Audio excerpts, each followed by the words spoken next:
कल हमने सीखा कि मिसिंग वन फ्रीक्वेंसी किस तरीके से सॉल्व करते हैं।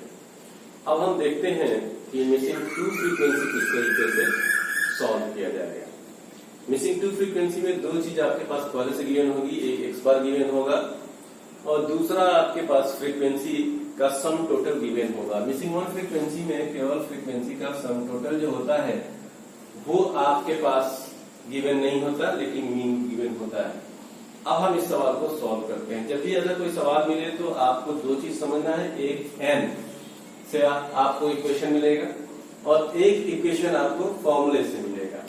तो आइए सबसे पहले हम एन से एक इक्वेशन निकाल लेते हैं।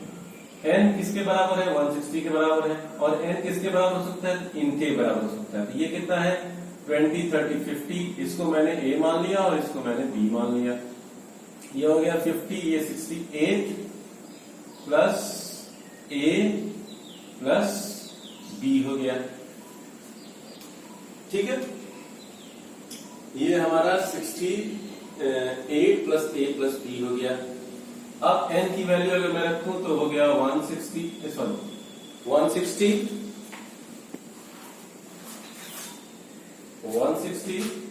माइनस में हो जाएगा आपके पास 68 equals to A plus B.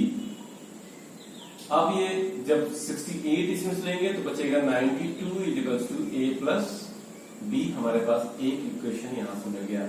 दूसरी इक्वेशन के लिए हम सीधे सीधे फॉर्मूला लिख लेंगे कि किस सीरीज का क्वेश्चन है। जैसे ये क्वेश्चन जो है वो कंटिन्यूअस सीरीज का है, तो कंटिन्यूअस सीरीज के फॉर्मूले में हमारे पास क्या होता है, तो जिस तरीके से चाहे अगर डेविएट करके निकालना चाहे तो भी पहले हम इसको चाहिए क्या होता है, एम जरूरी होता है, मिड वैल्यू निकालना जरूरी होता है। मिड वैल्यू कैसे निकालते हैं? लोअर लिमिट और अपर लिमिट को जोड़ के 2 से भाग देते हैं। जैसे इसको हमने कर दिया 5, इसका हमने किया तो ये हो जाएगा 15, 10 प्लस 20 डिवाइड बाई 2, 15, 25, 35, 45। अगेन हम इसको क्या करते हैं कि इसी में से a मान लिया हमने। मैं इसको स्टेप डेविएशन से करना चाहता हूं ताकि मल्टीप्लिकेशन छोटा से छोटा हो जाए। जब इसको माना तो अब हमारे पास dm निकालने की जरूरत पड़ेगी और dm निकालने के लिए क्या होता है, m माइनस a होता है। m माइनस मैंने यहाँ पे 25 कर दिया, सब में से 25 माइनस किया तो ये हो गया आपके पास -20 -10, इसके बाद हो गया 0, इसके बाद हो गया आपके पास 10, फिर आपके पास हो गया यहाँ पे 20। अब मैंने d' निकालने का यहाँ पे सोचा, मतलब d' निकालने के लिए मैं क्या करूंगा, m डिवाइडेड बाई 10, तो हो गया -2, -1, 0, 1 और 2। अगेन मैं इससे आगे बढ़ूं तो यहाँ पे फिर से हमारे पास क्या आ जाएगा, तो हमें जरूरत पड़ती है फॉर्मूले में यहाँ पे x बार इक्वल्स टू होता है a plus summation f d' m divided by n multiplied by i step deviation में। तो अब हमें जरूरत पड़ेगी यहाँ पे f d' m की। तो पहले वाले में 2 से करूं, f से मुझे यहाँ पे इसके साथ करना है। तो जब इसके साथ करना है यानी इस कॉलम को और इस कॉलम का मल्टीप्लिकेशन, इस कॉलम और इस कॉलम का मल्टीप्लिकेशन हमको लिखना है। तो हमारे पास 2 हो गया और 18 हो गया, तो 18 2 जा 36। फिर हमारे पास a है तो -a, क्योंकि 1 के साथ मल्टीप्लाई कर रहे हैं। अगेन हमारे पास 0, फिर हमारे पास हो गया b, फिर 40। कुल मिला के ये हमारे पास कितना हो जाएगा, अगर बात करें समेशन f d' m की, तो ये हमारे पास हो जाएगा 76। क्या मतलब 18 2 जा 36, ये भी माइनस में ही है। तो हमारे पास हो जाएगा 4, क्योंकि 36 और 40 के बीच का डिफरेंस हो गया 4 minus a plus b f d' m की वैल्यू। अब मैं यहाँ पे इन सब की वैल्यू रख रहा हूँ। एक्स बार की वैल्यू रख रहा हूँ 25 इक्वल्स टू ए की वैल्यू मैं यहाँ पे रख रहा हूँ 25 प्लस, अगर बात करूं F D dash M 4 minus A plus B divided by 160 divided by 160, N की वैल्यू है 160। ये विजिबल नहीं हो पा रहा। 160 और मल्टीप्लाइड बाई वैल्यू 10।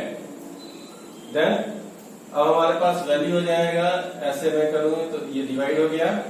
अब ये 25 जब इधर आएगा तो इसका काम खत्म हो जाएगा, ये हो जाएगा 1 मीन्स 25 माइनस 25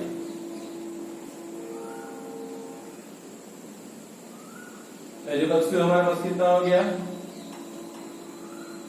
इनटू कर लो या इक्वल्स टू में डिवाइड बाई 16 भी लिखूंगा तो ये 0 के बराबर हो जाएगा। Multiplied by 16 is equals to 4 minus A plus B, 0 is equals to 4 minus A plus B. ये 6 टाइप का लग रहा है लेकिन ये बी है।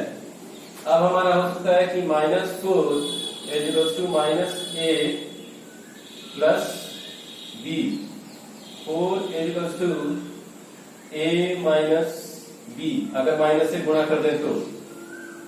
हमारे पास दो फॉर्मूला है, a plus B is equals to 92, a plus B is equals to 92, a minus B is equals to 4। हमारे पास दो है और ये दोनों इक्वेशन को, इक्वेशन नंबर 1 और 2 को एक साथ जोड़कर घटाने पर तो क्या होगा, जोड़ेंगे तो क्या होगा, जोड़कर घटाने पर नहीं, जोड़ने पर, समीकरण 1 को 2 से जोड़ने पर तो हो जाएगा 2a is equals to 100, a is equals to हमारे पास हो जाएगा कितना 50, तो b इज इक्वल्स टू क्या हो सकता है, b इज इक्वल्स टू, क्योंकि a plus b is equals to 92 तो b इज इक्वल्स टू हमारे पास क्या हो जाएगा 50 plus b is equals to 92, b is equals to 92 minus 50 42। अब हम अगर 42 और 92 यहां पे रखते हैं तो कितना आएगा, ये हमारे पास हो जाएगा 42 यहां पे आ गया। अब हम इसकी वैल्यू रखेंगे 42 और 50। देखिए इसके बराबर आना चाहिए, 160 के बराबर आना चाहिए। अगर ये बराबर नहीं आता है तो फिर इसको गलत माना जाएगा और ये आपकी मिसिंग टू फ्रीक्वेंसी इसी तरीके से निकाली जाएगी। अब मैं यहाँ वैल्यू रख रहा हूँ, ए के जगह पे अब मैं रख रहा हूँ 50 और बी के जगह पे रख रहा हूँ 42। ये हमारा हो गया 50, ए के जगह पे हमने रख दिया 50, अगेन बी के जगह पे मैं रख रहा हूँ 42। अब आप ऐड करके देख लीजिए, ये हो गया 60, 80, 40 और ये हो गया 20, 160 हो गया। इसी तरीके से हम मिसिंग टू फ्रीक्वेंसी को सॉल्व करते हैं और इसी तरीके से हम बनाएंगे।